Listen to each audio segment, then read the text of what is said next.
ఇప్పుడు ఐగుప్తు సింహాసనం మీద యోసేపు కూర్చున్నప్పుడు మరి కనువిందా లేదా ఇక కళ్ళ ముందు?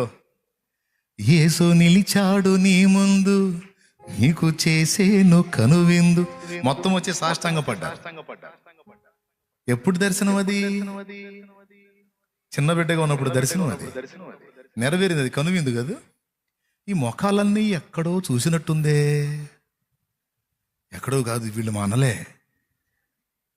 దేవునికి స్తోత్రం కలుగును గాక.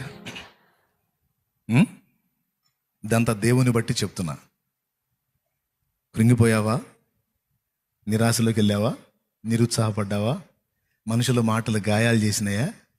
పట్టించుకుంటే గాయాలు ఎక్కువ అవుతాయి, దులిపై మానిపోతాయి. అర్థమైందా? గాయాలకు వెళ్ళి కాదు, గాయాలను గేయాలుగా మార్చే యేసు వైపు చూడు. స్తోత్రం, హల్లెలూయా.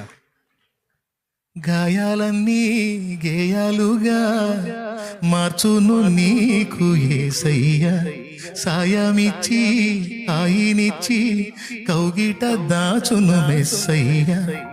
నా గాయాలన్నీ గేయాలుగా మార్చాడు, అందుకే పాట పాడుకున్నా, అనుభవించే పాడుకున్నా. నీ జీవితంలో కూడా నా తండ్రి అలాంటి కార్యాలు చేస్తాడు. నమ్మో, విశ్వసించు. చేయకపోయినా పర్వాలేదా?